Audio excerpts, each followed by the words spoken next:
Alô? Né? Nós temos os nossos alunos chegando, os nossos calouros, né? Mais um semestre que está começando. Nós temos alunos de todos os períodos no curso de Administração, Recursos Humanos e Marketing, que são cursos ligados ao CRA, e nós temos no nosso primeiro ciclo, no ciclo básico também, os alunos de contábeis, que nós temos muito trabalho, nós temos muito de similar com a área de contabilidade. Nós estamos aqui com a honra de estarmos com o professor coordenador do curso, professor Aníbal, com vocês que estão também nesse ciclo inicial juntos, porque nós temos uma responsabilidade muito grande de fazer a gestão desse país. Nós sabemos que um dos maiores, se não for o maior problema do nosso país, é a gestão. Porque quando você gere mal, você não consegue priorizar adequadamente os seus recursos. A gente fala, falta educação, falta isso, falta aquilo.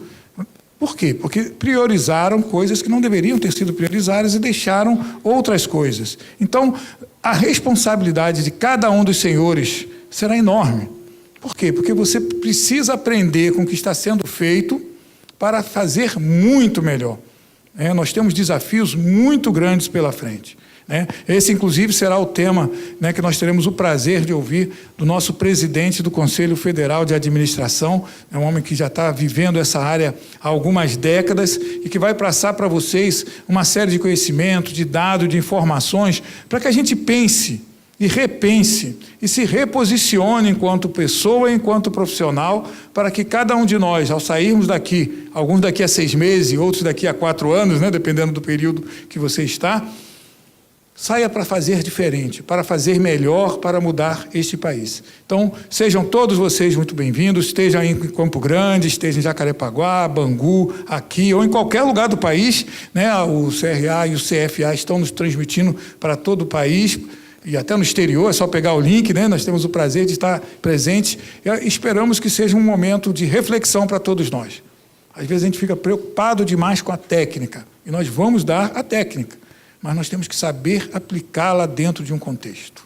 E é isso que a gente vai ter a oportunidade de ver, junto com o professor, o administrador Wagner Cerqueira, que estará aqui conosco. Tá? Muito obrigado a todos vocês, sejam muito bem-vindos ao semestre 2018-2, estamos juntos para a gente fazer a diferença. Muito obrigado.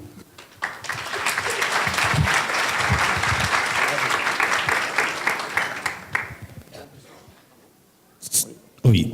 Então, pessoal, como disse o nosso coordenador, a educação é o que faz a diferença na vida de vocês. E hoje nós temos a oportunidade de receber aqui o órgão que representa a todos vocês, e representará a todos vocês em suas profissões, na figura do seu presidente, e por isso eu convido, e a Unisul traz o nosso colega Josué Amador para explicar e falar um pouco mais sobre o CRA e o CFA e apresentar o nosso próximo convidado. Primeiramente, eu gostaria de ressaltar que é importante que vocês acessem os nossos sites, tanto o site oficial cra-rj.adm.br, para que conheçam de fato aquilo que o Conselho tem realizado por vocês e por aqueles que também já estão formados. Também acessem a nossa TV cra-rj.tv.br, porque lá tem diversos conteúdos de administração voltados para estudantes e para profissionais da administração. Inclusive, aqueles que não tiveram a oportunidade de estar presentes ao 26º Encontro Brasileiro de Administração, que aconteceu entre os dias 6 e 8 de agosto na Bolsa do Rio, as palestras estão disponíveis gratuitamente para vocês. E tem tudo a ver com o tema que são os desafios do profissional da administração no século XXI, que será trabalhado aqui. Outra coisa que eu gostaria de ressaltar para vocês é que o estudante que tem a carteira especial do estudante tem acesso a diversos benefícios no Conselho Regional de Administração do Rio de Janeiro, como, por exemplo, acesso à orientação sociojurídica, que se você for contratar um advogado vai sair bem caro para vocês, mas o Conselho oferece esse serviço gratuitamente. Tem também a Universidade Corporativa do Administrador, que é importante que vocês conheçam, façam cursos e capacitem-se cada vez mais. Então, acessem os nossos sites, conheçam os nossos serviços, para que vocês entendam que vocês serão os futuros administradores após o registro. Mas hoje vocês já estão construindo a administração contemporânea e a administração do futuro. Quanto ao nosso palestrante da noite, administrador Wagner Siqueira, conselheiro federal pelo CRA-RJ e presidente do Conselho Federal de Administração, ele traz um legado do seu pai, Belmiro Siqueira, um homem à frente do seu tempo, um homem que já pensava os tempos de hoje. E Wagner Siqueira, como vocês já observaram, quebrou o protocolo, passou por aqui para mostrar que ele está à frente do seu tempo. Então eu convido o administrador Wagner Siqueira, com quase 50 anos de registro no CRA-RJ, para ministrar essa palestra, 47, quase 50, para ministrar essa palestra sobre os desafios do administrador no século XXI. Com vocês, Wagner Siqueira. Muito obrigado. Muito boa noite a todos. É sempre uma honra renovada e um prazer muito especial estar aqui de volta na Uniswan. Agradecer aos dirigentes da instituição, é claro, mas particularmente a vocês todos que estão aqui presentes, que lotam esse auditório, e a todos aqueles que nos assistem nas diversas unidades da Uniswan, através da internet. É claro que quando a gente pensa em desafios do administrador, a gente logo pensa, vivemos um tempo de mudança, quarta revolução industrial, a economia 4.0.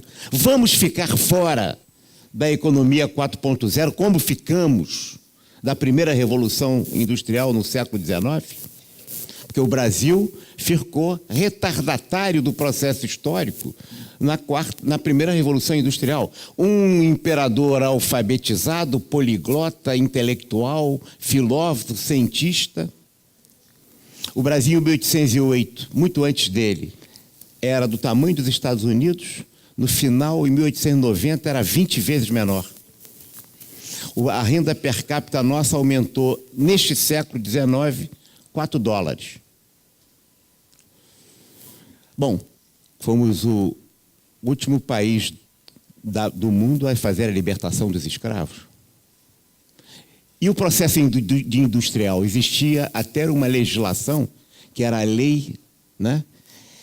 Uma legislação, a lei da travanca, que parava realmente, que parava com que só o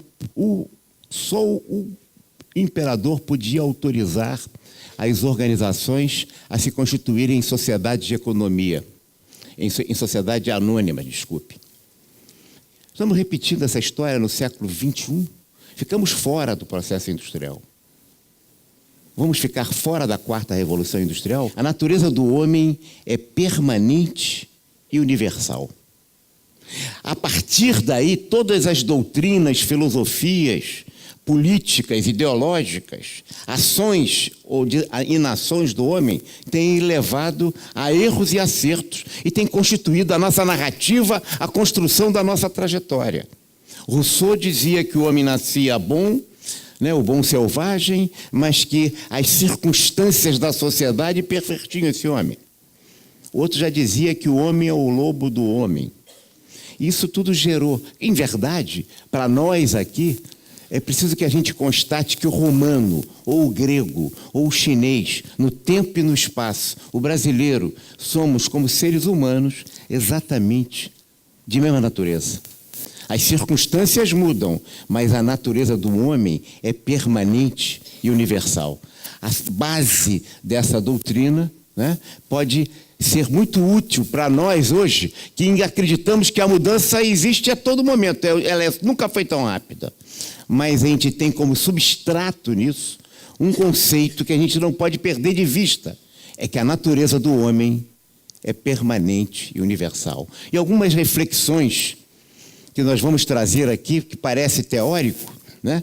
Mas nada mais prático do que uma boa teoria.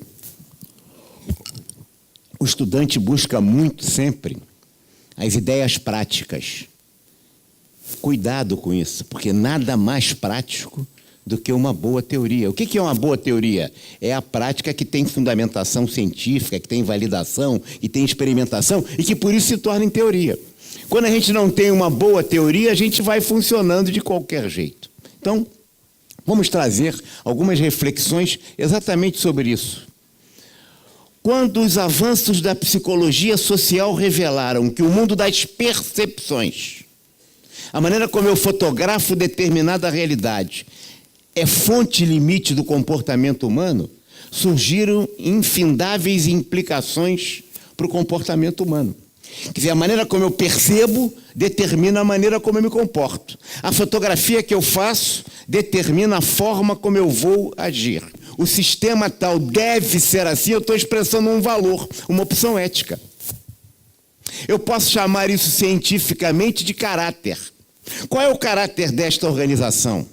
Ou dessas pessoas, ou deste grupo, e cientificamente de mentalidade. Portanto, se eu quero entender por que as percepções mudam, eu tenho que entender quais são os valores, as crenças, a mentalidade, o caráter das organizações, das pessoas, porque não há organização sem pessoas.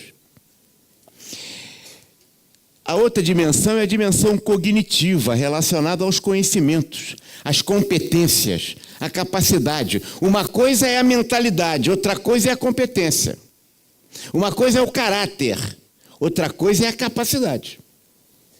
São fatores distintos que vão determinar também minhas percepções e, por outro lado, aí sim o comportamento. E, finalmente, a dimensão volitiva das necessidades, dos interesses, da vontade, né? Eu estou vendo algumas pessoas aqui, claro, com seus clubes de preferência, portanto, são admiradores e gostam muito do futebol, mas é isso mesmo. Às vezes o jogador, né, ele tem mentalidade, sabe fazer, mas não quer. Até derruba treinador. Aí vem um novo treinador que diz assim, o treinador perdeu o vestiário. Não é isso que os especialistas de futebol sabem? Não é isso que vocês falam? O treinador perdeu o vestiário. Quando ele perde o vestiário, ele perde o comando do time e começa a trocar a tarjeta de capitão cada hora com um, e acaba derrotando, e ganha mais em publicidade, e o Brasil afunda mais. Não tem comando, tem que escolher cada hora um capitão, por incompetência, incapacidade, escolher capitão. Sei que aqui eu sou absoluta minoria, mas é verdade, né? Então vejam, a forma de pensar. Eu sou um treinador do autoajuda, às vezes resolve em determinado tempo. Eu sou um treinador de estrutura de pensar autoritário, diz assim, ó, nos diz assim, palavra de rei não volta atrás. Já ouviram isso? É necessário que os subordinados sintam a autoridade dos que têm a responsabilidade para decidir. Não tem gente que diz isso? Tem marido que diz isso, né? Mas, em geral, esses que dizem isso são aqueles que, sim, senhora, acaba sempre assim, né? Mas como é que eu vou perceber uma decisão que não está sendo adequada? O que é pior para mim? Ele não está ainda agindo, ele está pensando, percebendo, sentindo.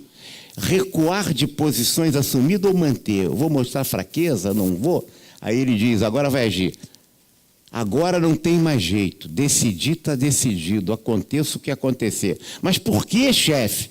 Porque a palavra de rei não volta atrás. Se eu não mudar a estrutura de pensar desta pessoa, eu não mudo a forma que ela se comporta. Ela pode ser até um grande professor de teoria e técnica de chefia.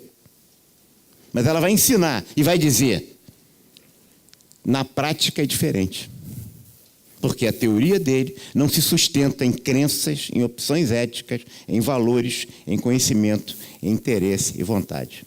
O que eu quero dizer? Os conceitos das sociedades e, portanto, das organizações, o conceito que nós temos, cada um temos, quer dizer, as teorias que nós temos determinam a maneira com que eu me comporto.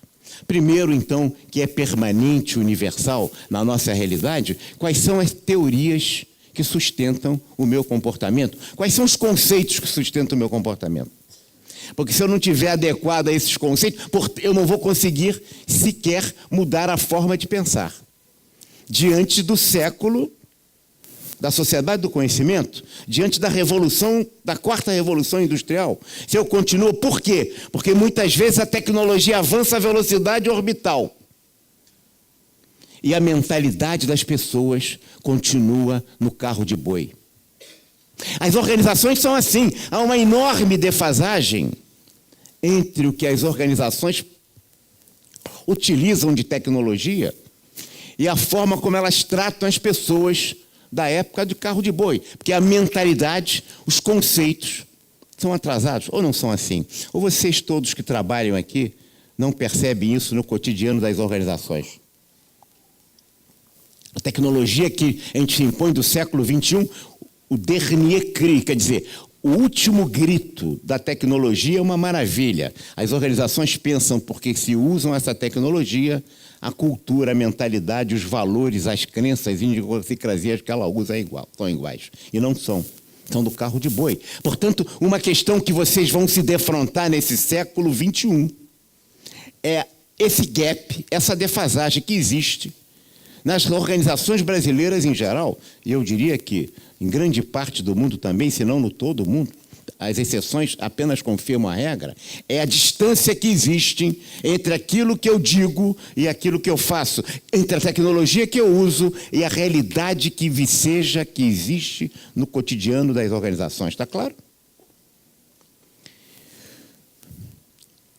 A outra é que, portanto, nada mais prático do que uma boa teoria. Portanto, quando vocês pedem a um professor, né, alguma coisa muito prática, o professor fica realmente sempre atrapalhado. Como é que ele dá essa resposta? Sabe por quê? Porque não há resposta certa em administração. Esse é um equívoco fundamental. Se fosse fácil fazer a resposta certa em administração, não teria problema. Você chama os melhores especialistas da Uniswan, os professores da Uniswan, de qualquer matéria, faz problema A, solução A'. Problema B, solução B'. Problema X, solução X'. Bota no computador e manda o computador dirigir, um aplicativo dirige a organização. Quando a empresa quebrar, demite o computador. O que os alunos às vezes pedem ao professor é a solução certa de um problema que não é igual nunca. Até porque nas organizações não há doenças, há doentes. É igual à medicina. O bom médico entende que não há doenças, há doentes. Que aquela doença se manifesta diferentemente em cada pessoa. Assim também nas organizações. Um remédio que é muito bom para uma determinada organização pode ser o beijo da morte para outra, o veneno da outra. A solução que vale para A não vale para B. E essa é uma questão que vocês, se nós não enfrentarmos isso não é agora no século XXI. Isto tem sido sempre assim. Por quê? Porque a organização, ela tem outras pessoas, ela tem outras realidades, elas têm outras circunstâncias. Eu fico vendo a gente lendo esses livros de autoajuda sempre, que é muito bom, ajudam, mas não como ciência da administração. E entendendo até como seria, eu vou copiar o Steve Jobs. Eu vou copiar o Bill Gates. Isso é uma bobagem. Sabe por quê? Essas pessoas você pode admirar. Você pode até ver o que ela fez e que deu certo. Mas não repita o que ela fez, não, que você vai quebrar a cara. Porque as circunstâncias que você vive, a realidade que você está, é completamente distinta, que gerou um Steve Jobs e um Bill Gates. Você pode ser melhor do que eles, ou pode quebrar a cara por tentar copiá-los. É uma boa referência, mas ali não tem nada mais do que isso. Você precisa estudar, ler esses livros das biografias deles, os exemplos, está certo? Mas você precisa aprender a pensar a sua própria realidade para forjar o seu próprio caminho. Porque o seu caminho é seu, não é do Steve Jobs. Se você fizer tudo o que ele fez, você vai quebrar a cara. Não vai sair do zero, normalmente. Isto pode não agradar, mas é a verdade. Quando eu peço uma solução para um professor, e ele nos dá sob pressão do aluno que quer, a gente cria uma dificuldade, porque nós estamos querendo que ele dê uma resposta como se a administração fosse ciência matemática aplicada que serve para qualquer um. O médico bom, o cliente vai entrando, ele já vai vendo como é que o cliente está entrando. Quando ele aperta a mão, ele olha no olho, ele está fazendo um diagnóstico. Nós precisamos aprender a fazer o diagnóstico da organização. E isso precisa de estrutura de pensar, de teoria, de reflexão. Está claro o que estou dizendo? Quando a gente quer a resposta certa, a gente quebra a cara, porque aquilo deu para a empresa A, não vai dar para B. As organizações não são lógicas como os computadores. Vocês estão sendo treinados, e é natural que assim seja. Não que o professor diga isso, mas a gente entende que a gente quer trabalhar com uma ciência em que 2 e 2 estão 4. Mas no mundo das organizações, não é, isso é parte da realidade. As organizações não são lógicas como os computadores. As organizações são psicológicas. E o espaço, o locus de trabalho de vocês, não é a lógica do computador. É a psicologia das pessoas. É a luta pelo poder. É o ciúme, é a inveja, é a natureza humana que é permanente e universal. Se não fosse a natureza humana permanente e universal, 2000 anos depois de Cristo, estava tudo resolvido. Ou não estaria? Estaria.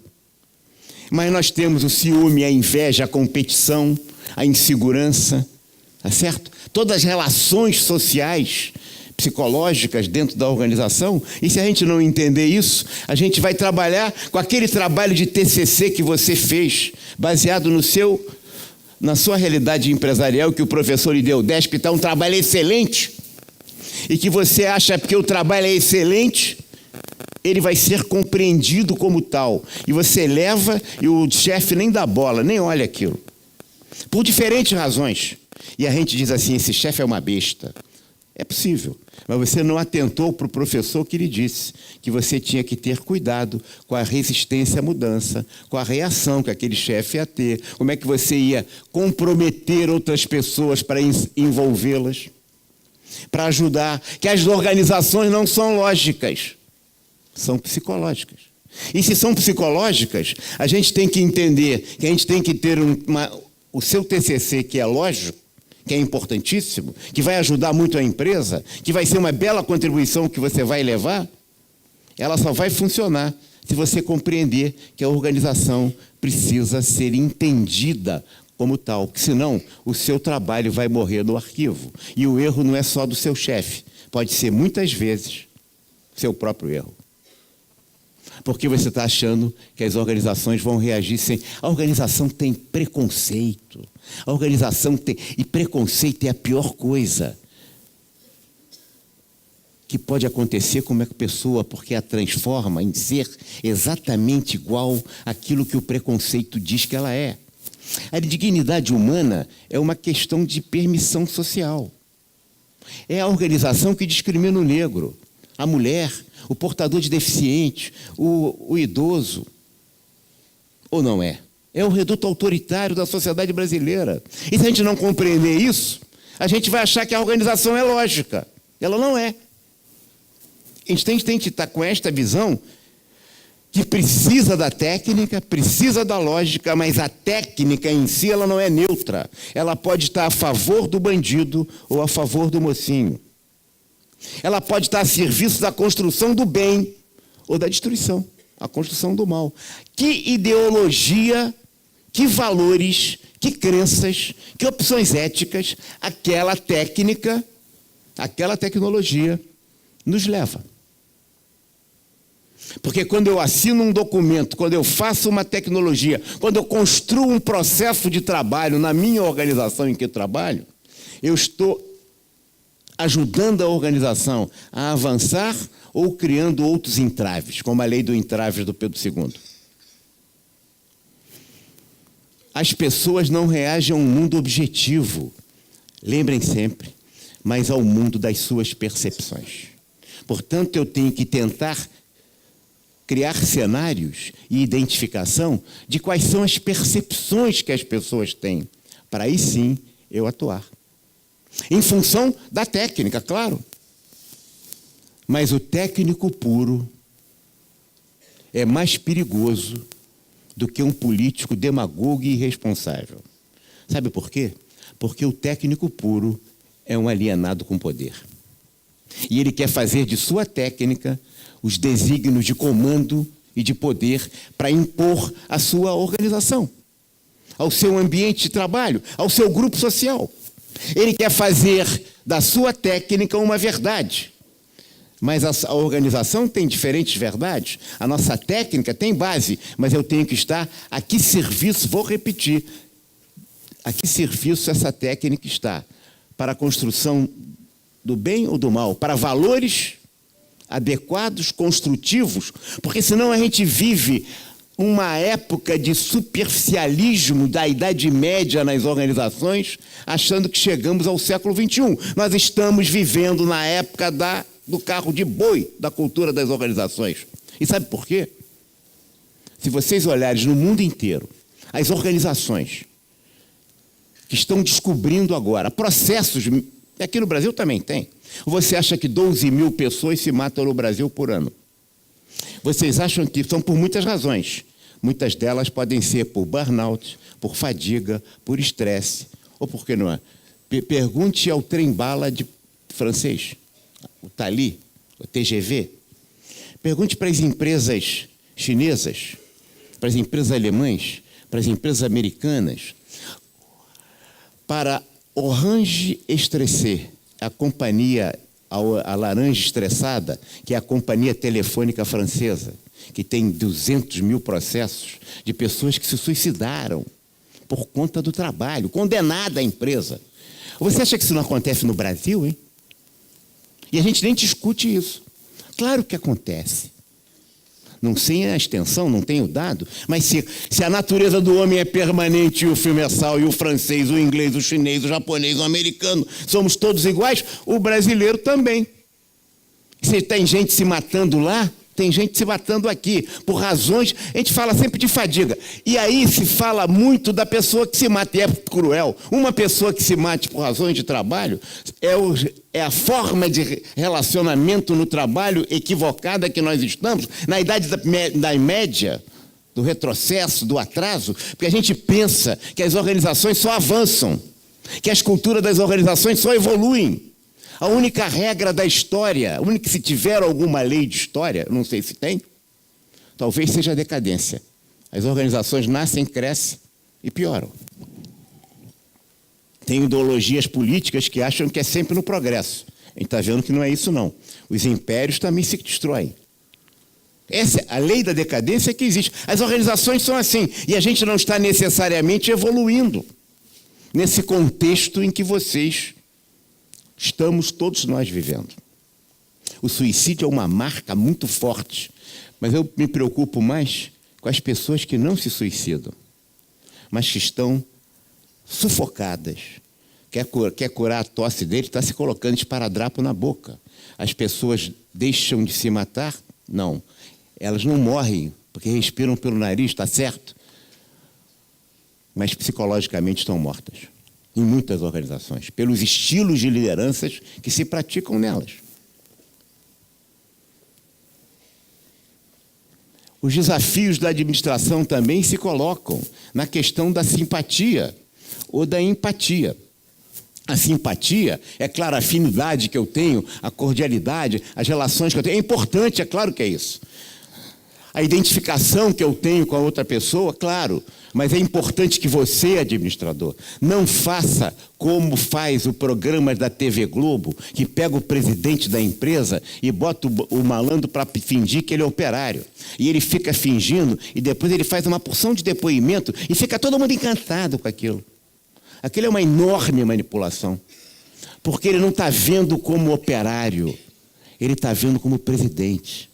A empatia é a gente aprender a se colocar na posição do outro e ver como o outro vê, não como eu veria se fosse o outro. O presidente da empresa que não consegue ver como o operário vê, ele pode estar sendo simpático àquelas circunstâncias. E o programa da Globo mostra isso, mas é empático não. A Maria Bethânia, ela tinha há uns anos atrás uma música que falava muito interessante nisso. Eu arrancarei os meus olhos e colocarei os meus olhos no lugar dos olhos teus. E tu arrancarás os teus olhos e colocarás os teus olhos no lugar dos olhos meus. E eu passarei a ver pelos teus olhos e tu passarás a ver pelos olhos meus. Essa é uma circunstância em que eu me coloco de fato no lugar do outro e vejo como o outro vê. Se você não for assim como gestor, como administrador, você vai ser apenas mais um simpático a perpetrar e eternizar a enorme discriminação que existe no seio das organizações brasileiras. Porque o administrador, repito, tem este papel. Ninguém exerce a cidadania sem exercer um papel político. E quando você se envolve ou quando você se omite. E esse papel político não é partidário, eleitoral, nada. É no exercício da cidadania, de construção de uma organização que, claro, que tem que ter o lucro, os resultados, mas que tem que ter tratamento mais equânime, mais igual, mais equitativo para as pessoas, para elas serem melhor realizadas.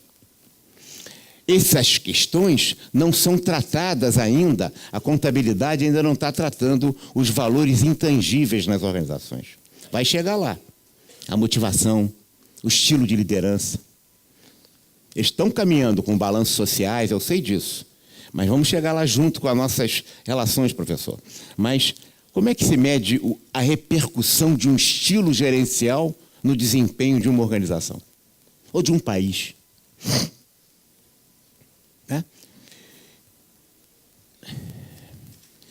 Toda organização tem pessoas.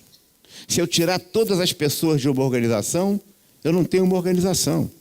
Eu tenho um prédio, um equipamento, mas não tenho empresa. Eu só tenho empresa quando há pessoas se relacionando com pessoas para a consecução de objetivos, de propósitos, de metas, de resultados. É verdade.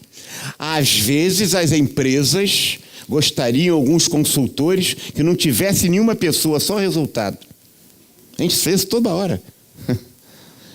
Teve até já livro que valeu muito aqui no Brasil. Me lembro que teve um livro, porque não se tem mais pesquisa. Uma das coisas sérias, graves, gravíssimas dos estudos de administração hoje, por isso que é um retrocesso, nós estamos vivendo uma fase de obscurantismo intelectual no mundo, não é só aqui não. Antigamente se baseava em pesquisa, agora qualquer doido escreve qualquer coisa, e aquilo vira vendedor de livro. Eu me lembro, Jacques, eu me lembro da engenharia, lembra isso? A engenharia, o downsize, irá demitir todo mundo. Depois o cara escreveu um livro pedindo desculpas, mas só leram o primeiro, não leram o segundo, que ele pedia desculpas. E tem gente que ainda pratica essas lógicas. E também acabaram com a hierarquia de vez. Não, a hierarquia ainda existe. O que se mudou foram os usos diferenciados da hierarquia em função das circunstâncias que você tem. Mas isso é um outro tema. É claro que um dos elementos essenciais das organizações não poderia deixar de ser a cultura. A ambiência organizacional, que os professores falam tanto para vocês, e que tem um papel decisivo. Se você não identifica a cultura da organização, você não está percebendo aonde você está. Você não está nem vendo onde está o Wally. É preciso entender a cultura. Os resultados são consequências dos estilos gerenciais. E este é um valor intangível que precisa ser computado nas organizações do século XXI, que nós não consideramos isso. Mas como dá resultado, não é assim? Antigamente, o homem saiu da caverna porque um se associou. Dizem que o homem é um animal social, e é verdade. Nós não podemos fazer nada sem se relacionar socialmente. Os filósofos gregos já falavam isso. Saímos da caverna por isso. E hoje, cada vez mais se fragmenta esquizofrenicamente a separação das pessoas. Nunca se falou tanto em desenvolvimento de equipe e nunca se praticou tanto o individualismo. As cobranças são individualistas no mundo das organizações. E há uma dicotomia enorme que o professor nos ensina na faculdade a trabalhar em equipe, e a gente vai para a equipe, é uma competição desenfreada. E os resultados são cobrados individualmente. Tem que bater meta de desempenho, não tem? E meta de desempenho, quem gostava disso eram os clássicos da administração do começo do século XX. Taylor, Fayol, Gulick, Gantt, Fordismo. Aliás, o Fordismo é um livro que tem no site do Conselho Regional de Administração, que a tradução em português é melhor do que o original em inglês, porque a tradução é do Monteiro Lobato. Década de 40 esse livro. Todo mundo fala do Fordismo, mas poucos leram os livros de Ford. É igual o tal de Maslow. E todo mundo fala, mas ninguém lê o livro de Maslow. Mas ensina Maslow, e aprende Maslow, e se desenvolve com Maslow. Mas ninguém nunca leu o livro do Maslow. E muito menos do Ford. O Ford é que não leram mesmo. E tem em português, hein? Não é só em inglês, não. O Ford tem em português, o Maslow não. Só tem em inglês, os livros dele. Desculpe. Opa, desculpe, aqui está errado. O ser humano não é racional, como a gente diz. Quer dizer, tão racional assim. O ser humano é racionalizador. Eita confusão agora que eu estou fazendo, hein? A ação humana é marcada pela predominância de ações não lógicas. Se a gente olhar o comportamento nosso em família, na organização, no condomínio, na igreja, na sociedade, no nosso emprego, aonde a gente quiser, se a gente for olhar bem, a gente vai ver que muito dos nossos comportamentos não tem nada de racional. A gente busca o racional para justificar os comportamentos não racionais que tivemos. Emocionais, do temperamento, não é não? Ou não é? É. Então, esse negócio de dizer que somos, absolutamente racional, o homem é sapo, nós não somos um computador. Quem é inteligente, racional, mesmo, é a inteligência artificial. O ser humano não. Graças a Deus, hein? Por isso que nós somos a obra-prima de Deus. Isso é uma visão humanista. Será que Deus acha isso mesmo? Não sei. A gente diz que é, mas então vamos repetir, tá certo? Mas será que ele acha mesmo? Hein? Meu Deus, que eu criei uma humanidade que... Hein? Parece...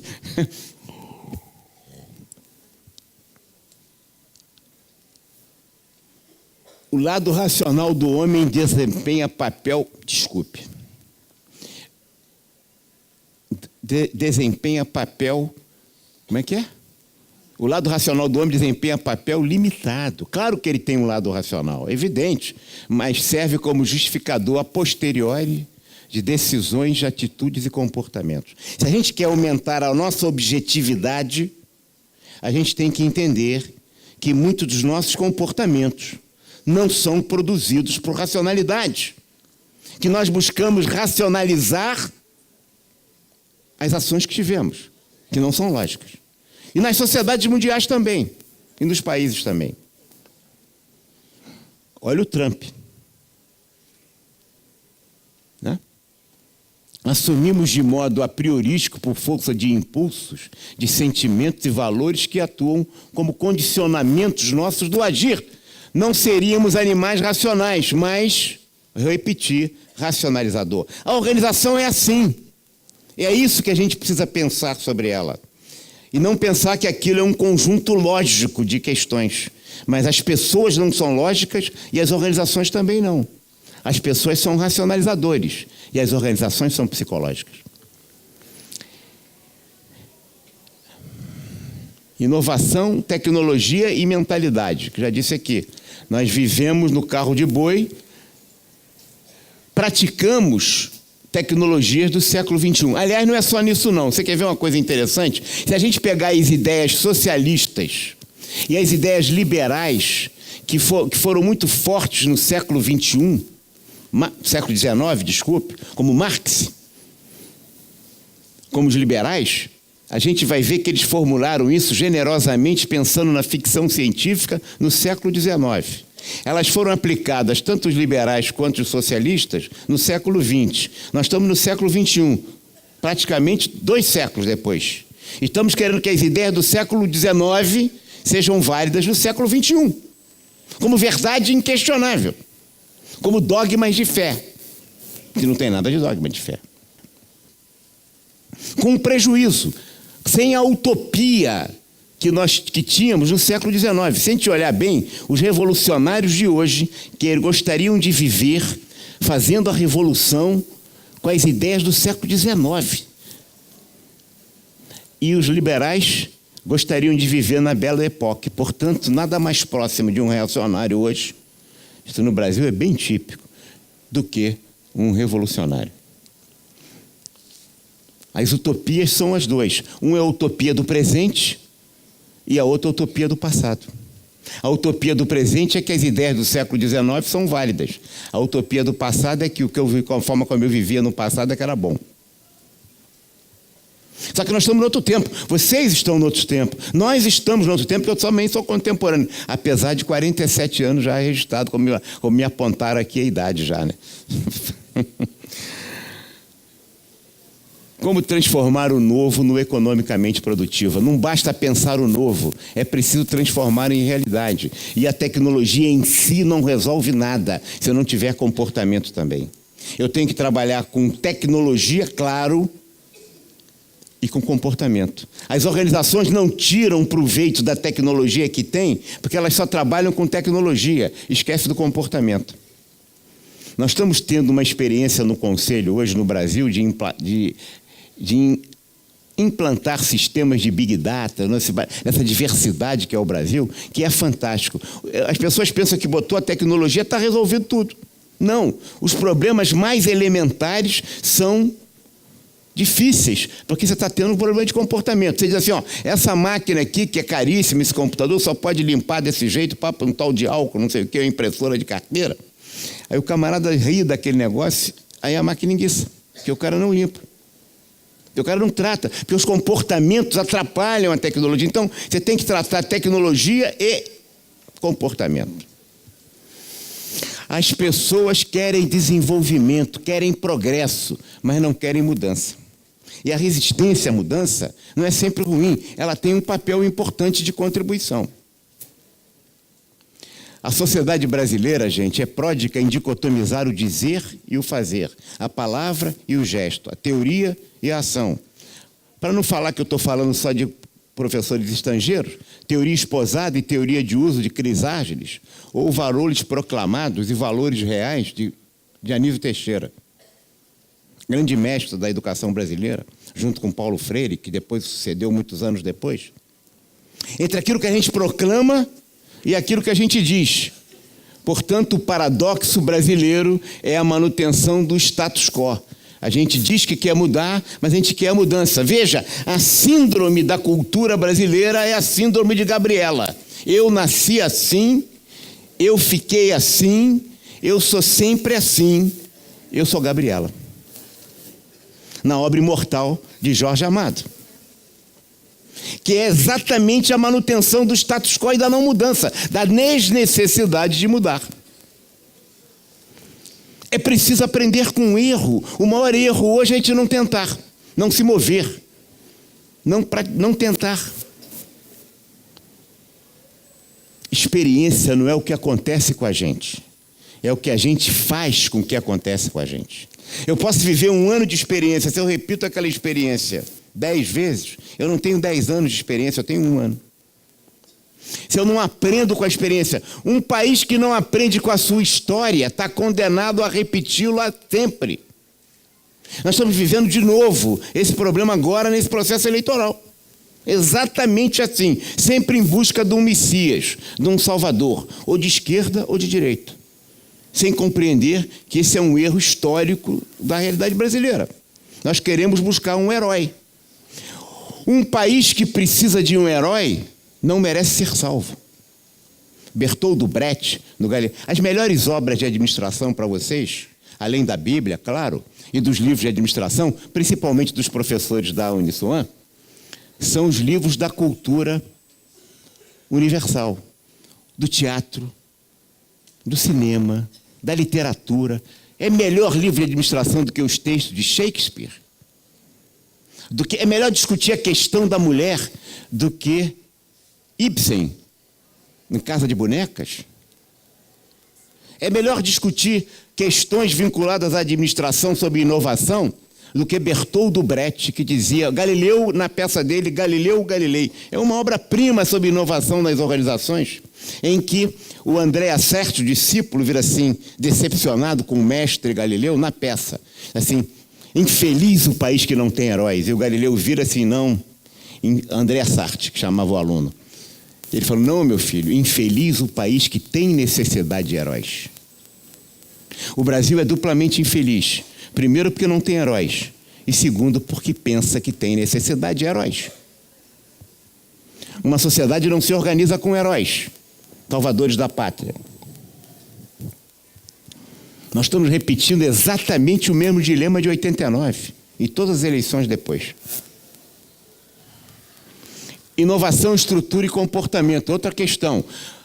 Não é só em estrutura que se muda as organizações, é também em comportamento. Uma coisa são os processos, os sistemas, os métodos, as tecnologias que eu preciso. Os estruturalistas dizem assim, as organizações não sabem, não fazem porque não sabem. Então, curso nele, tecnologia, processo, o melhor do mundo que tem. Não basta, porque aquilo não funciona. Precisa ter os comportamentalistas, os costumes, os hábitos, as atitudes. É preciso motivar a galera. Gente, uns são os estruturalistas, outros são os vivencialistas. E a gente fica discutindo essas duas questões. É preciso de estrutura e de comportamento. A sinergia da incompetência, às vezes, leva a incompetência ao cubo. Se você não tem conteúdo, trabalhar bem em equipe vai ser incompetência ao cubo. Estruture, o velho não morre. A gente não consegue o velho morrer e, portanto, o novo não consegue nascer. Às vezes, aquele elefante branco precisa morrer. Aquela vaca sagrada na organização precisa ser transformada em bife. Assim como as mulheres sabem, às vezes chegam no guarda-roupa, né, dos maridos, está na hora de jogar tudo fora, o cara fica guardando aquela velharia. As mulheres são muito mais inteligentes e práticas. Bota aquela porcaria fora. Aquelas quinquilharias, coisas antigas, quem nunca vai ver, que a gente guarda tudo, não é verdade? Para que guarda? Eu costumava... Agora não dá para dizer, mas uma coisa que está no seu computador 48 horas, não aconteceu nada, ninguém gritou, o que você está esperando para deletar?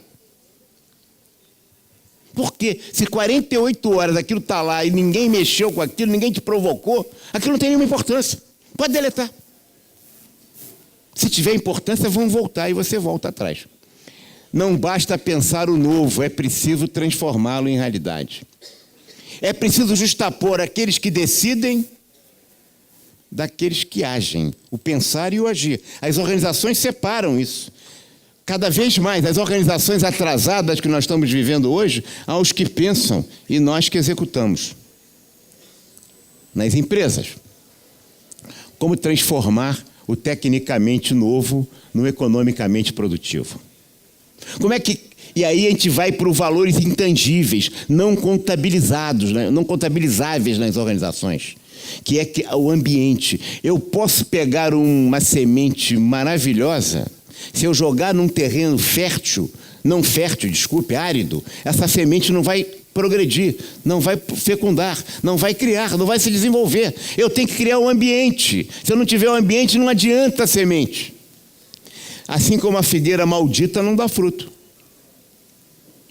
Se a gente não entender que a gente tem que criar nas nossas realidades organizacionais ambientes propícios, não só perdemos o vestiário, como perdemos a Copa. Aliás, estamos ficando craque em perder Copa de forma vergonhosa. É uma vergonhosa. Eu nunca vi o cara mudar cada hora era aquilo era uma brincadeira, né? Autoajuda, tem que salvar o menino porque ele ficou... Isso, meu Deus do céu. Ambiente, portanto, vou passar aqui, não basta escolher as sementes certas. Tem que criar as condições objetivas para a mudança. Outra coisa é a função estratégica. O administrador tem que ficar preocupado com a logística. O que é a condição estratégica? Quais são as reações? Como é que eu posso prever quais vão ser as ações e reações das decisões que eu vou fazer ou das propostas? Eu tenho lá o meu TCC. Se eu apresentar esse trabalho para o chefe desse jeito, ele vai reagir como? Ou desse jeito ele vai agir como? Quais são as reações antecipadas? Como é que eu contorno? Como é que eu me valho? Como é que eu faço com isso? Tá certo? Para as pessoas que vão ser afetadas por aquilo, para contornar as dificuldades. Como é que eu coopto? Como é que eu atraio para... Está claro o que estou dizendo ou não? Portanto, eu tenho que me antecipar às reações que os outros vão ter. Não é jogo de cintura no sentido vulgar, não. É jogo de cintura no melhor sentido. Como é que as pessoas vão reagir se eu falar assim ou se eu falar assado. Porque as organizações não são lógicas, são psicológicas. Vai ter uma reação. Como é que a pessoa vai reagir? E o que é que eu devo fazer em função daquela reação para que a minha ideia seja melhor? Como é que eu comprometo as pessoas na solução que eu quero adotar? O sanduíche de presunto com ovos, né? Como é que chama? Presunto com... Como é? Presunto com ovos. Não é isso? Sanduíche de presunto com ovos. A galinha está envolvida. Ela botou o ovinho e caiu fora. O porco está comprometido. É preciso que a gente comprometa as pessoas.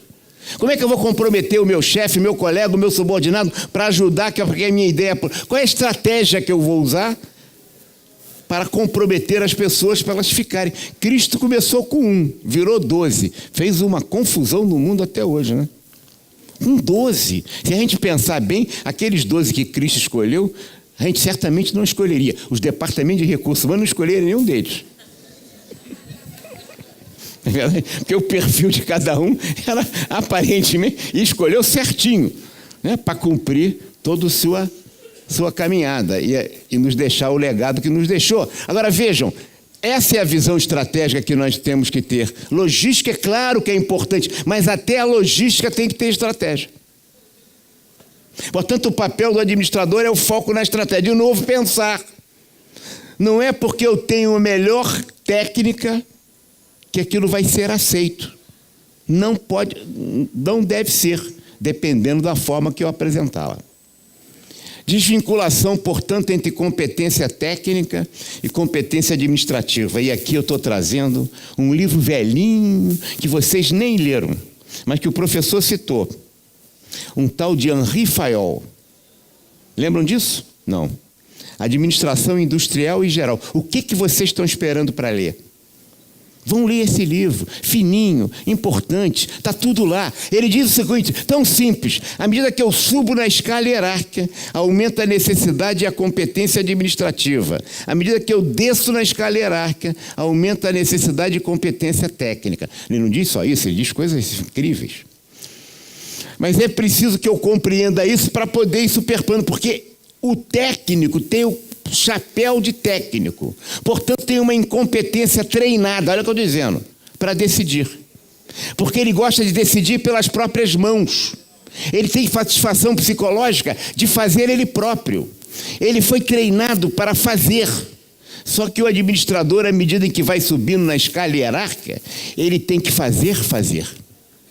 E aí ele tem que derivar satisfação psicológica do que é feito pelos outros, não pelo que ele faz. Isso é uma confusão, porque ele não consegue tirar o chapéu de técnico e botar o chapéu de administrador. E no chapéu de administrador, que ele vai subindo, mais ele vai ter que obter resultados através dos outros. E mais ele vai ter que aprender a derivar satisfação psicológica do que é feito pelos outros, não por ele. E gostar disso. Vocês já viram aquele sujeito que era o vendedor? Ele vai ser o presidente da empresa. A área de vendas é fundamental. E ele esquece o resto da organização. Eu me lembro no Pedro II que estudei lá, tinha um professor de história maravilhoso. Um dia ele virou diretor do Pedro II. Professor maravilhoso. No semestre seguinte, no Pedro II, estou falando em 59, 61... Tem tempo, hein? O professor Roberto Ascioli, um brilhante professor, ele tinha ar refrigerado, Vasco, no gabinete de história. A gente ia assistir aula de história num gabinete com fita. Ele só cuidava do gabinete de história naquela época. Por quê? Porque eu tenho uma deformação técnica pelo fazer. Assim como eu derivo satisfação, eu tenho de pessoal, eu acho que tudo é... E não esqueço o resto da organização. Claro que é importante pessoal sempre. Mas eu não posso ter essa deformação psicológica. Isso que quero trazer para vocês. Porque a gente tem uma incapacidade treinada para fazer. Porque a gente tem uma capacidade treinada para fazer. A gente aprende aqui na faculdade a fazer. À medida que vai subindo na escala hierárquica, a gente vai ter que fazer. E a gente quer meter... Já viu o professor de português pegar um texto quando ele tem um outro cargo? Ele quer rever tudo. Conhece isso? Eu estou mentindo? Não. O cara tem que dar sempre o toque pessoal dele. A área dele é sempre a menina dos olhos do diretor. E ele está impedindo que os outros façam melhor do que ele. Porque ele não admite a hipótese que alguém possa fazer melhor do que ele. O médico que vier um grande cardiologista, vira diretor do hospital, e aí ele, de vez em quando, ele tem que fazer uma cirurgiazinha, acaba morrendo de infarto. Não consegue ser diretor de hospital, que requer uma competência, e médico cardiologista, porque ele vai ficando superado, começa a matar cliente. Ah, sim. Já estou terminando. Mais um pouquinho ainda tenho, né? O generalista, o que é o administrador? É generalista ou especialista? Ah, eu não aguento isso, vai ter que falar isso. Generalista é o especialista que transcende as limitações de sua especialidade e é capaz de conectar a sua especialidade às outras áreas. Ele é um especialista que liga o Lé com Lé, o Cré com Cré, que tem a competência de intersecção, de costura entre as áreas. Ele não precisa entender de tudo, mas ele precisa conectar as suas áreas às demais áreas da organização. Generalista não é o sujeito que sabe cada vez menos e menos, de mais e mais, a um dia que ele vai acabar sabendo nada sobre tudo. Nem é aquele sujeito, como generalista, o sujeito que sabe cada vez mais e mais, o especialista, né? De menos e menos, a um dia que ele vai saber tudo sobre nada. Não é possível isso. Ou ele é o nada sobre tudo ou tudo sobre nada. Não, ele é aquele que conecta as áreas, que faz a intersecção, que relaciona as coisas, que conecta as coisas, que costura, que liga a sua área de gestão às demais áreas. Não é especialista na área, mas quais são as repercussões da minha atividade nas demais atividades da organização. Por isso que ele é um especialista que transcende os limites de sua especialização. Capacidade diagnóstica, já falamos aqui. Nós, administradores, temos que desenvolver, não podemos perder. Os grandes médicos ainda têm capacidade diagnóstica. O resto está tudo no plano de saúde. E cada vez emitindo mais coisas.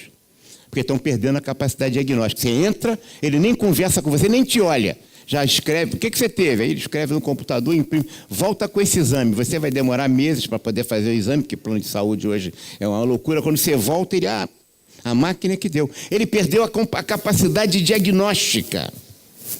Nós, profissionais de administração, estamos muito influenciados por isso, da verdade técnica. E a verdade técnica nos faz querer sempre ser prescritivo. Problema A, solução A linha. Professor, qual é o problema? É esse aqui, o que é que eu faço? O problema é seu. O professor te dá a referência teórica para você pensar a sua realidade e encontrar o seu caminho. Não copie o Bill Gates. Vai quebrar a cara. Isso é uma doce ilusão. Leia os livros do Bill Gates, faça a história que você quiser dele, mas não faça como ele. Você tem que pensar o seu próprio caminho. Isso é mais complicado. A nossa área é muito bonita, mas ela é mais complexa do que parece. Não é prescritivo, porque senão era fácil. Isso não é essa questão de engenharia, que é tudo igual, ciência exata. Não somos. Ao contrário, somos ciência social aplicada. Administração, portanto, né? É preciso conhecer a alma humana, não tem organização sem pessoas. Portanto, ver o que é visível, que nem sempre é visto. Não foque nos problemas, foque nas oportunidades. Quem está focando em problema está resolvendo coisa do passado. Quais são as oportunidades? Que posso contribuir? O que posso fazer? O que vai fazer do meu cargo maior e mais importante do que ele era antes? Não é que eu não vou fazer as coisas que estão no gibi que eu tenho que fazer, mas o que vai fazer a diferença? O que eu vou ser diferenciado aqui em relação a isso? Isso significa pensar, isso significa conhecimento teórico, isso significa se referenciar pelo conhecimento teórico, não para repetir o que está nos livros, mas para a gente entender e pensar as circunstâncias que é única e exclusiva que nós estamos vivendo. Se nós não entendemos isso, nós vamos ficar repetindo e tentando o que deu certo em outro lugar. Em administração, essas bobageiras. Nada se cria, tudo se copia. Você vai estar lá sempre a reboque. tirania da urgência, já falei aqui das 40 horas. O que faz a diferença? O que eu posso contribuir? A concentração, portanto, é a chave. A velha lei de Pareto, 80% do que eu faço dá 20% de resultados. Por que eu não pego 80% do meu tempo no que dá 20% de resultado e transformo em 80%? Eu estou perdendo tempo. Eu posso ter mais recurso humano, mais material, mais pessoal, mais dinheiro, tudo. Eu só não posso ter mais tempo. O tempo é um bem inelástico de reposição impossível. E ele é democrático, para o competente e para o incompetente, para todo mundo. O sucesso do fracasso, isso é muito comum, é fazer certo e bem feito. Aliás, o Brasil é campeão nisso, às vezes, de fazer o que não deveria fazer. E aí perde tempo. Não adianta nada, você perdeu tudo. Isso que eu estou fazendo deve ser feito? Se não deve ser feito, o que você está fazendo? Se tiver dúvida, por que está fazendo? A gente tende a querer fazer, porque faz bem feito, é exatamente o nosso futebol. O drible desnecessário, a firula e o chute para fora. Eu me lembro, porque sou mais velho que vocês, em 78, o Brasil não perdeu nenhum jogo na Copa do Mundo. Era na Argentina. E o Brasil perdeu a Copa, ganhou a Argentina. Olha que fúria, ganharam os argentinos. E o treinador brasileiro dizia, nós somos o campeão moral da Copa. Fomos nada, campeão da Copa foi a Argentina. Porque tinha que ganhar o jogo, não ganhou, não adiantou não perder. Perdemos a Copa. Não é assim, é. É isso mesmo. Como é que não? Né? Lembra disso? Lembra, perfeitamente, né? Então, é isso mesmo, campeão moral, logo para os argentinos, já não basta o Papa que é argentino, que não é brasileiro, e pior, ele ainda torce, companheiro, não para o Vasco, nem para o Flamengo, nem para o Fluminense, o cara torce para o São Lourenço. E diz que o cara é brasileiro? Com todo respeito ao Papa, evidentemente, né? Claro. Mas não para o argentino. Argentino não. Vamos lá. Então, olha aqui, ó. Fazer dar certo o que não deveria ser feito. Olha aqui, gente. O que a gente faz, o custo do controle no Brasil é mais caro que o risco. Muito mais caro. Se não tivesse quanto controle na administração pública, ia ser mais barato. Porque a gente tem o custo do controle e a corrupção. Só ia ter a corrupção, não tinha o custo do controle. Porque não controlam nada. Mas custa uma grana. O custo-malefício dessa coisa. E aí você faz tudo certinho no processo. Por exemplo, para quem é de administração pública, quase 90% dos processos da administração pública, a lei famosa, a lei 8666, são feitas por dispensa de licitação. Portanto, sem licitação não precisa da lei. Sabia? É. Qualquer órgão. Então, a gente está falando de uma lei que vale para 15%, 10% dos processos. Todos os processos brasileiros são por dispensa. Ninguém discute isso. Toda situação de liderança é transitória e perecível. A nata do leite que está em cima é que azeda. O time ganha a Copa, ganha a taça e já entra de sapatinho alto, não é assim que a gente fala? Entra de sapatinho alto em campo e perde o jogo seguinte. Não é isso? Sapato alto. Porque a nata do leite é que azeda primeiro. A gente relaxa. Todo mundo que está na frente relaxa na crítica. Os que estão na frente têm que criticar mais. Porque senão acaba perdendo o jogo. Até nos domingos, às 11 horas da manhã. Apesar de ser um timaço. Né? Não é assim? É. O abandono, sucesso é doce. Vamos lá. Aprenda a dizer não. Por mais que você doure o não, ele é sempre ferro. Por mais que você adocique o não, ele é sempre amargo. Por mais que você embeleze o não, ele é sempre feio.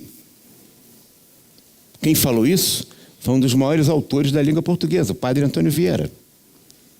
No Sermão da Montanha, na época dele, o não se escrevia N-O-N. Por mais que você escreva o não e leia o não pelo verso ou pelo inverso, ele é sempre não. Pior, na língua brasileira, na língua portuguesa, brasileira também, que nós estamos fazendo uma língua própria, cada vez mais, o pois não é sim e o sim é não. Não é verdade? Pois não é sim, pois sim é não. Então fica mais complicado. Então, lembrando aqui Fernando Pessoa, navegar é preciso. Viver não é preciso. Quer dizer, para entender bem isso, porque normalmente as pessoas não compreendem bem isso. Navegar é exato. Tinha a bússola, tinha todos os instrumentos de navegação. Viver não tem bússola, não tem navegação. Fernando Pessoa era um gênio. Esse é o maior autor da língua portuguesa. Português. Eu digo para vocês, copiando ele, administrar não é preciso. Administrar não é exata, não é certo. É igual viver. Se a gente quiser achar que estamos formando numa profissão que vai trabalhar com 2 e 2 é 4, vamos errar. Navegar é preciso. Viver não é preciso. Administrar não é preciso. Não é exato. Nem sempre a gente consegue lembrar esse está na hora desse preciso, não, ainda falta, terminando então. Capacidade de ouvir e capacidade de dizer. Nós falamos muito da capacidade de ouvir, é preciso mesmo. Mas eu vou falar para vocês que tão importante como ouvir é dizer. E vou dizer assim, complexos éticos do feedback, conteúdo, verdade, amor. Eu falo na verdade para a pessoa por respeito a ela. Não amor no sentido piegas, por respeito à pessoa. E essa é a relação mais saudável e útil, rígida, que existe no relacionamento humano. Eu digo a verdade por respeito. E a pessoa percebe que eu estou dizendo para o bem dela. Mas, normalmente, eu falo uma coisa, a pessoa não gostou muito, aí eu estabeleço uma relação que começa a ficar neurótica. Sabe, aquilo que eu te falei não foi bem assim, não. Eu douro a pílula, eu diminuo o impacto, eu digo menos, eu reduzo o que eu disse, porque por amor. E a pessoa relaxa. E a gente volta não para a verdade e amor. Um dia eu fico zangado, na hora de discutir a relação ou zangada, e eu digo tudo aquilo que eu disse que não era, que eu digo que era, né? E aí eu viro verdade e desamor, para quebrar o cara mesmo. E verdade, desamor, mentira, amor. Verdade, desamor, mentira, amor. Eis aqui o relacionamento neurótico entre as pessoas e também nas organizações. Chefe subordinado. Pai e filho. Crente e o sacerdote ou pastor ou quem for o líder religioso de qualquer opção religiosa. Até que chega um dia que a gente, agora não tem mais jeito, agora eu vou quebrar esse cara. Eu não só digo verdade, como falo as mentiras. E vira a guerra da Síria. Mentira, desamor. É para quebrar o cara mesmo. As relações humanas a gente precisa construir aprendendo a ouvir, mas aprendendo a dizer. Porque também se destrói muito pela maneira que eu digo. Pela motivação do feedback que eu estou dando. A pessoa não percebe só pelo conteúdo, mas pelo impacto que eu causo nela, pela motivação que eu estou tendo. Para concluir, só para não atrapalhar muito aqui o professor e permitir as perguntas, eu vou ler isso aqui para vocês, um texto que a gente fez, só para a gente se comparar, já que falamos tanto de violência no Brasil, né? Temos que falar que o presidiário, tanto na prisão quanto nos ambientes de trabalho, você passa a maior parte de sua vida enclausurado em cubículos, que na empresa modernamente são chamados de estações de trabalho. O preso tem 3 refeições completas todos os dias. Alguns têm mais, né? A gente sai, estamos vendo todo dia. Você, quando muito, tem um intervalo para almoço e tem que pagar por ele. Ou não é? Bem, vamos lá. O preso pode receber liberdade condicional por bom comportamento. Às vezes como é que ele chama? Ele liberta o cara mesmo. O Gilmar Mendes, né? O Toffoli, o Lewandowski, eles libertam o cara de qualquer jeito, né? Mas, você será recompensado pelo bom desempenho com uma carga maior de trabalho. Se deu bem, funcionou bem, bota mais trabalho para ele. Vocês sabem disso, né? Na prisão, o encarcerado pode assistir televisão, ler jornais, tomar banho de sol. Você será demitido se fizer o mesmo. Não é? É. significa que os presos são melhor tratados do que os empregados, que eles chamam cretinamente de colaboradores. Isso aqui é o pior. O cara vira colaborador. Você não é empregado, nem funcionário. Você é um colaborador. Hein? O preso pode participar de programas internos de forma voluntária. E ele ainda desconta tempo de prisão por isso. No trabalho, você não escolhe o que faz e não pode se furtar de fazê-lo. Senão, rua, né? Aos presos é permitido receber parentes e amigos, às vezes até para visitas íntimas. Você na empresa tem dificuldade até para usar o telefone, para ligações particulares. E muitas vezes, seu correio eletrônico é censurado. Sabe qual foi o maior problema quando o Conselho implantou o sistema de autoatendimento? Há uns anos atrás, e agora está acontecendo no Brasil inteiro, que a gente está fazendo isso no Brasil inteiro, é que a maioria das organizações censura os seus sites, E aí, quando o cara vai entrar naquilo, aquilo está bloqueado. A maioria das organizações. A maioria, quase a totalidade. Das grandes organizações, a gente tinha que ligar para lá. Olha, não é assim, tem que abrir para o cara. O cara não tinha acesso. Vocês não sabem disso? Eu queria que quebre o sigilo também. Tá bem, é isso mesmo. Aos presos é permitido, já falamos isso, então vamos lá. Na prisão, todas as despesas são pagas pelos contribuintes, sem qualquer contraprestação por parte dos presos pelos serviços que lhes são segurados. Você paga todas as despesas para ir trabalhar e ainda são deduzidos do seu salário diferentes tributos para sustentar as despesas do presídio.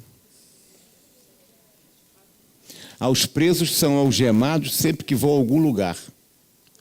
Agora estão inventando os vídeos, né, de depoimento à distância. Como prestar depoimento à justiça. No trabalho, você está sempre algemado pelas limitações impostas pelas regras e interesses dos que detêm o poder nas organizações. Meus amigos, as organizações são complexas nesse sentido. Portanto, como mensagem final, eu queria deixar para vocês. As organizações não são psicológicas, como eu já disse. Não são lógicas como os computadores, elas são psicológicas. E é preciso que a gente entenda essa realidade. Isso vai significar que a grande contribuição que a faculdade pode dar a vocês no curso que estão fazendo é desenvolver em vocês a capacidade de pensar. Não fique buscando que os professores, nas suas aulas, deem respostas tudo às suas indagações. Procure encontrar nas palestras, nas aulas, nas teorias, nos ensinamentos que os professores estão trazendo, a capacidade de vocês de pensar por si próprios, a capacidade de vocês encontrarem o seu próprio caminho, refletir sobre a sua realidade. Agente de mudança é aquele que é capaz de pensar a sua realidade no sentido de a transformar. Muito obrigado pela atenção.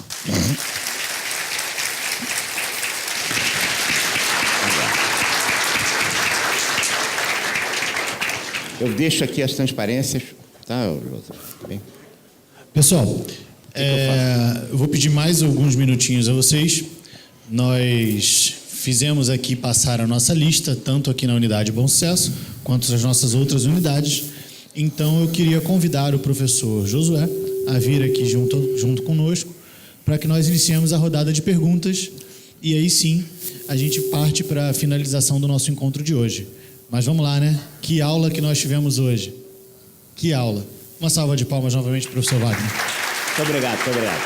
Muito obrigado. Senta no meio? Nós dois. Aqui? Aqui? Pois não. Ficamos juntinhos, professor. Muito bem. Tá ótimo. Tá bem, vamos nos sabatinar, tá bem. Não há pergunta indiscreta. Pode haver resposta. Uma das perguntas trazidas e selecionadas pelos nossos alunos aqui, feita, no caso, aos dois, então, por favor, os dois professores poderiam nos dar sua contribuição.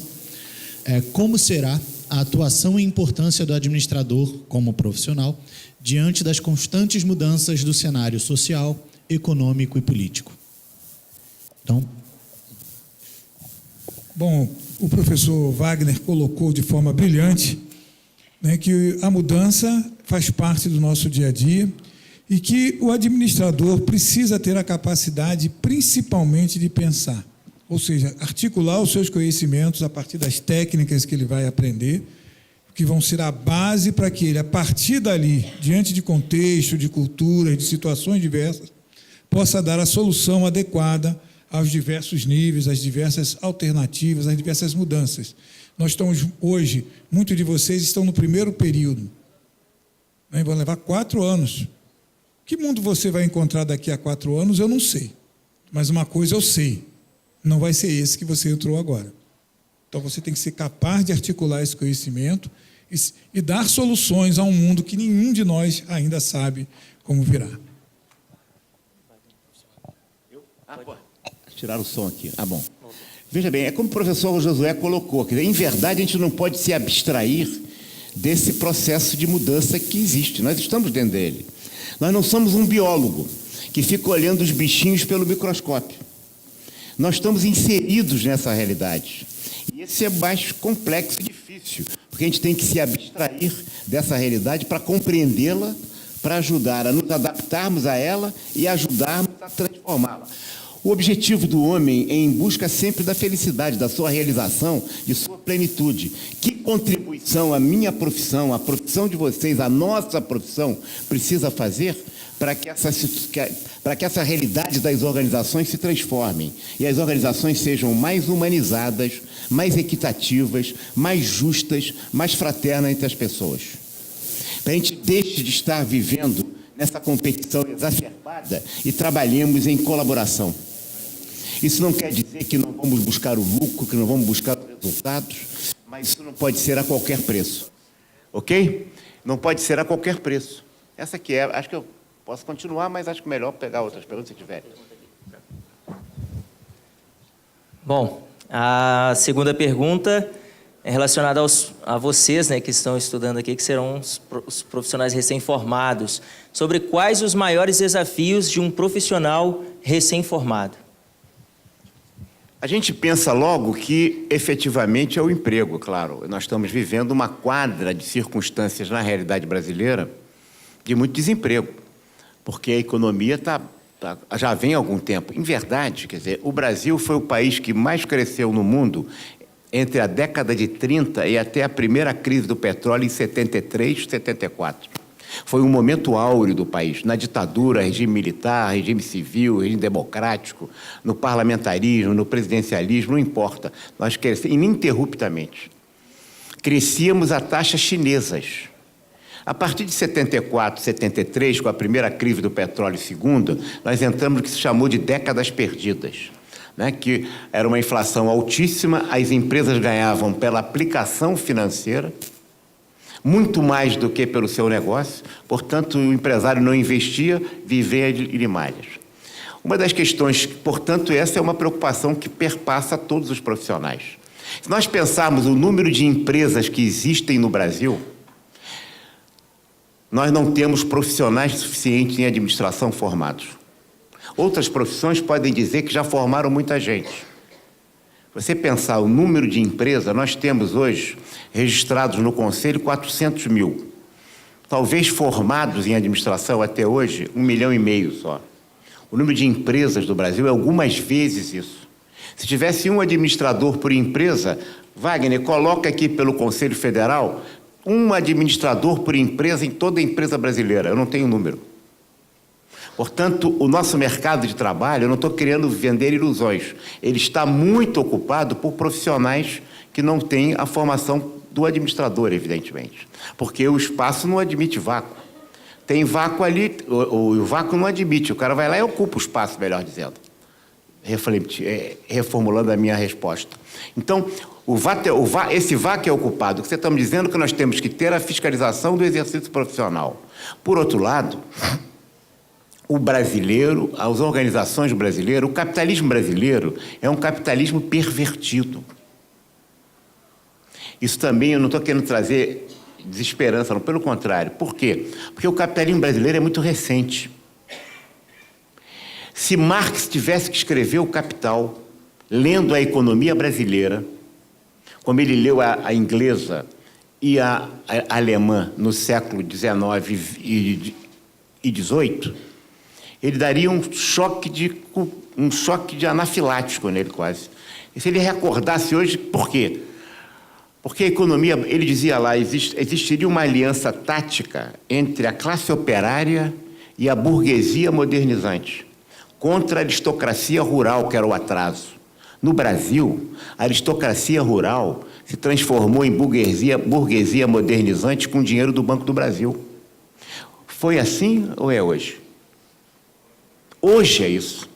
Quando uma empresa que era um pequeno frigorífico menor em Goiás se transforma no maior frigorífico do mundo e cria 54 unidades fabris fora do Brasil, com dinheiro brasileiro, nós estamos financiando um emprego no exterior. Não estou fazendo política aqui, não, estou dando um quadro concreto. Isso não é diferente de quando se queria criar uma indústria de ladrilho, o governo bancava. Um jornal, o governo também bancava. Isso é o processo histórico do capitalismo brasileiro.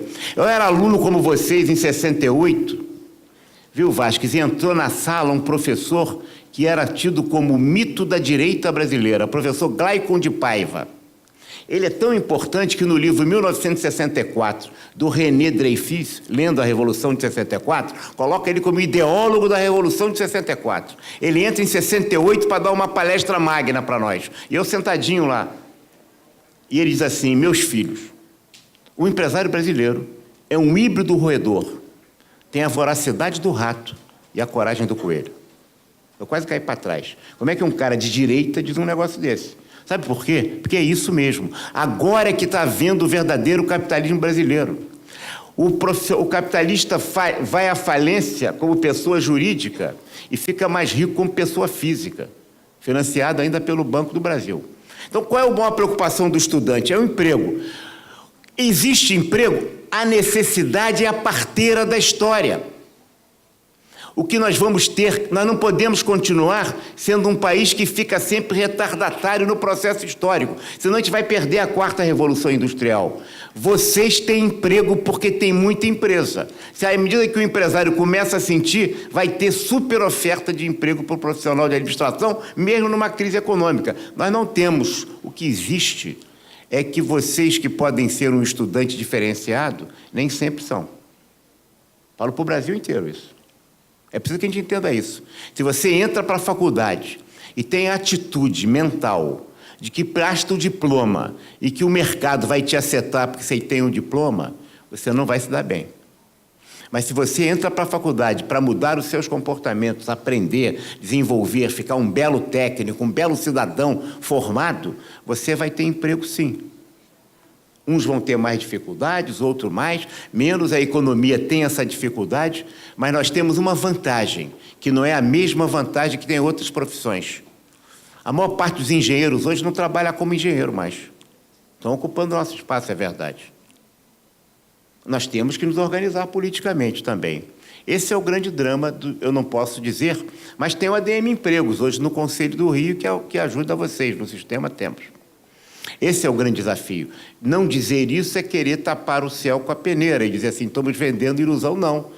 O nosso mercado é absolutamente de oferta, porque existe muito mais oferta do que profissionais capazes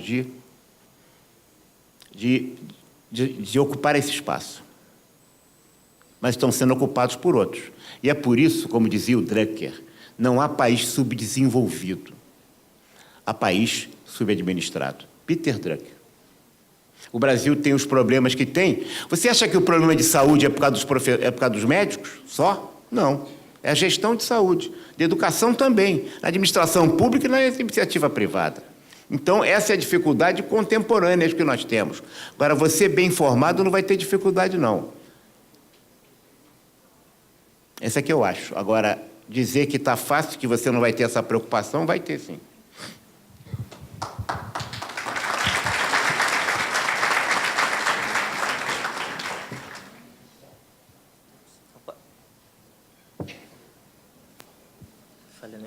Alô? Pronto, foi. Uma próxima pergunta de um dos nossos alunos. Existe uma fórmula administrativa para aplicar em instituições públicas para minimizar a corrupção?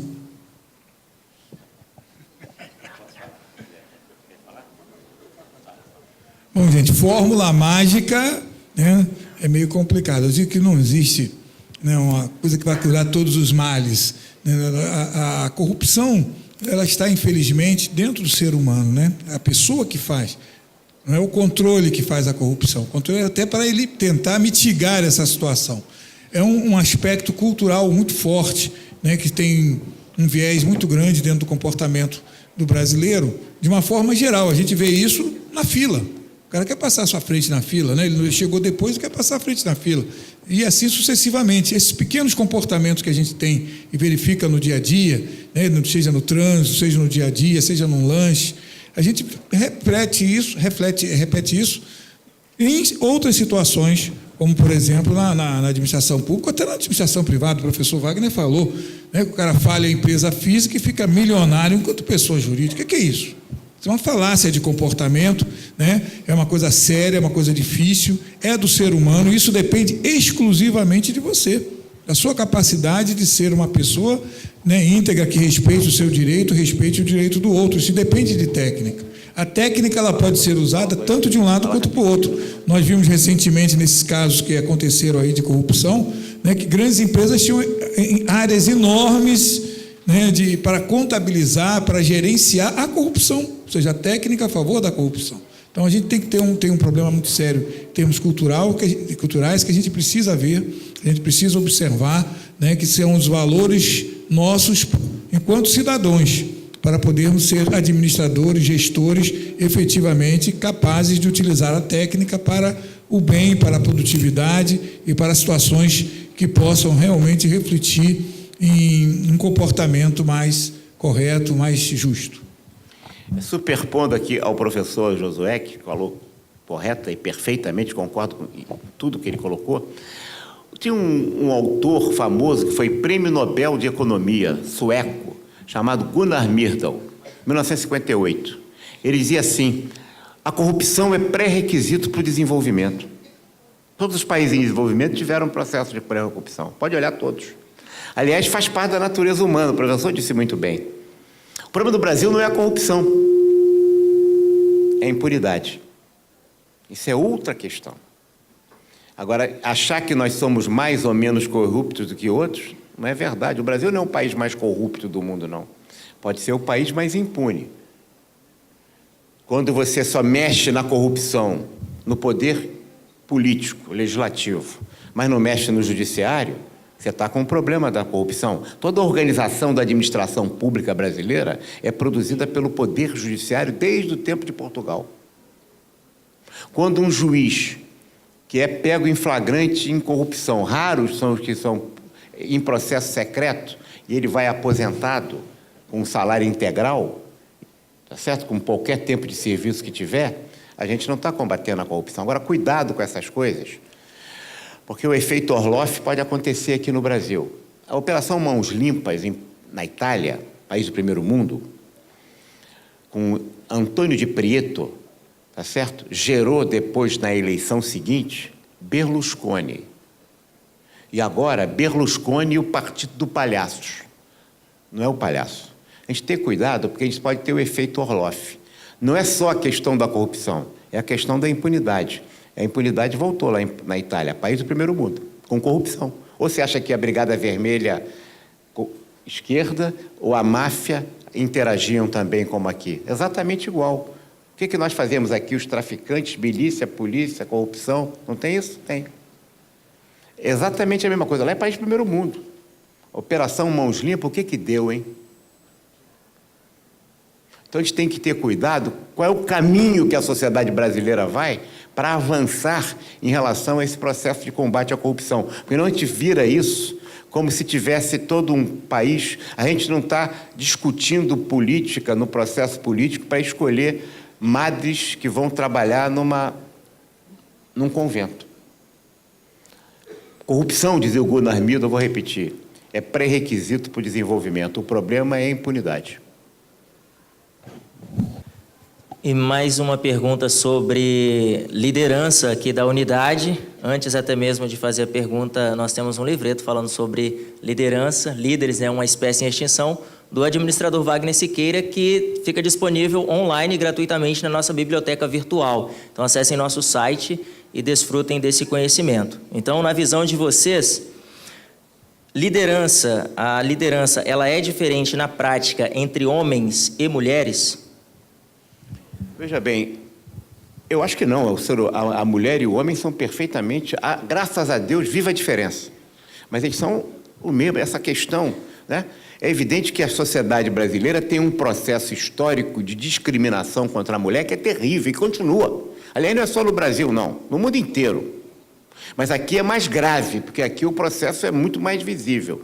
Mas isso não coloca necessariamente uma mulher ser melhor que o homem, Acho que isso é uma visão, por parte das mulheres, ainda da Beth Friedman, antiga, que era o começo do movimento de libertação da mulher, que foi útil naquela época, mas que não é hoje. A gente não tem que ter mesmice.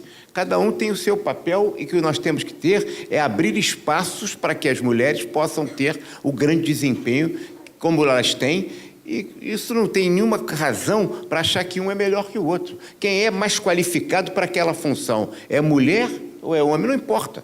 O que for melhor é que deve ir. Tá certo? Então, eu não vejo, eu pessoalmente, acho que liderança é uma situação em extinção no mundo. Líderes são uma espécie em extinção. Por quê? Porque as organizações não preparam mais as pessoas para serem líderes, preparam as pessoas para serem gerentes, para fazer bem o que está no gibi. E aí você repete isso no quadro político. Ou você acha que é mole um país como os Estados Unidos eleger o Trump? Aquilo é liderança mundial?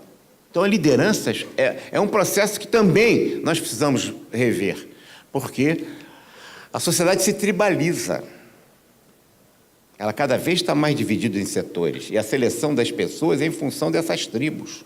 E aí você começa a formar a cabeça de pessoas para serem gerentes, não para fazer a diferença. Bom, em virtude do horário, do avançar do horário, eu vou fazer uma última pergunta que foi selecionada aqui dentre os nossos alunos e que eu pediria a contribuição dos nossos dois convidados, por ser uma resposta que eu acredito ser muito relevante para a vida de todos os senhores, nossos alunos de administração e futuros administradores. E a pergunta é: qual é o maior legado de um administrador?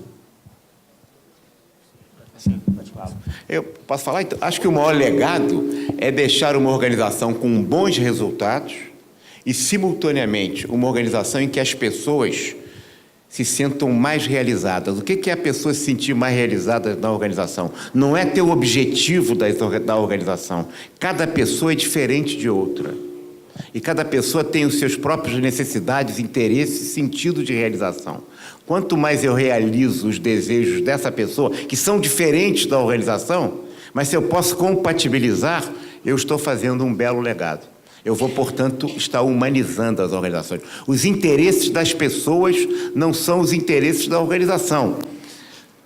Não adianta eu dizer para uma pessoa que ela está fazendo que ela é muito feliz porque ela trabalha numa organização que está construindo um Boeing 747, se ela está apertando o parafuso o dia inteiro, se ela está fazendo um trabalho insípido, sem sentido, sem significado. Eu não motivo a pessoa. O que motiva a pessoa é o que ela faz. E quando ela faz e se realiza através daquilo, ela está fazendo aquele trabalho mais humilde para os cargos humildes, mais elevados para os cargos elevados, mas se a pessoa se realiza, ela está se realizando suas necessidades, seus desejos, que se for compatível com a organização, eu estou cumprindo um novo estilo de gerente, de liderança, portanto. Eu estou realizando as pessoas. Isso é igual ao casamento. Marido e mulher, homem com homem, mulher com mulher, não importa aí o tipo, que agora tem diversos todas as relações. Isso também sempre teve, também, essa conversa fiada que não existia. Sempre teve. Agora a gente oficializou mesmo. Quando um quer se realizar, independente da realização do outro, você não tem a plenitude de uma herança. A realização de um se dá através da realização do outro.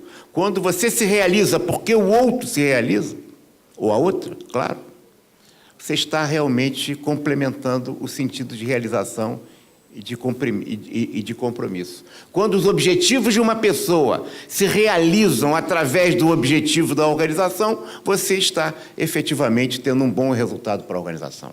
Mas quando você está amordaçando a pessoa, impedindo ela de se realizar, mesmo que os objetivos e as metas sejam cumpridas, você não está deixando um bom legado no sentido de uma organização mais transformadora, mais justa, mais equitativa. Está claro o que eu estou dizendo? A realização de uma pessoa no amor também é assim. Se eu estou querendo gozar sozinho e não querendo fazer o outro gozar, como é que vai ser isso? Eu tenho que me realizar através do gozo do outro. Isso aqui é a relação, na relação mais autêntica de relação humana, que é o sexo, entre homem e uma mulher, ou entre homem e um homem, uma mulher e uma mulher. É a realização do outro que me realiza, e não eu me realizar e me dei bem.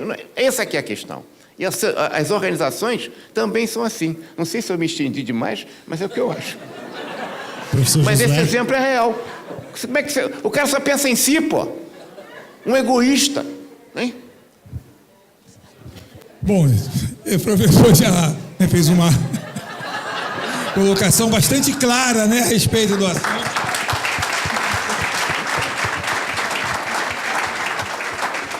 Eu acho que realmente administrar é a gente ter prazer, né, o legado que a administração pode permitir, que a gente, enquanto administrador, pode ter, é ter o prazer de você ver uma equipe, você trabalhar com pessoas que estejam felizes, satisfeitas e que juntos possam fazer e fazem muito mais do que separado, né? Eu digo que é a única conta que você bota 1 mais 1 e pode dar meio, pode dar 1, mas pode dar 5. Qualquer conta, 2 pessoas pode dar qualquer coisa. E está correto. Às vezes você bota 2 pessoas tão ruins que dá meio. Você bota 2 que são tão bons que dá 10.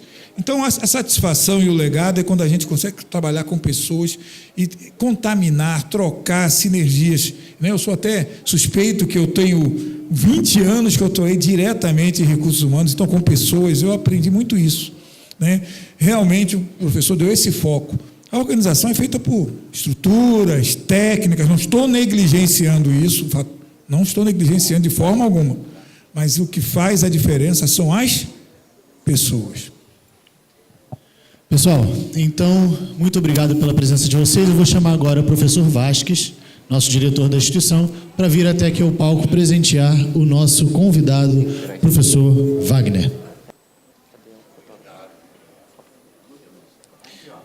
É um certificado de participação no nosso evento.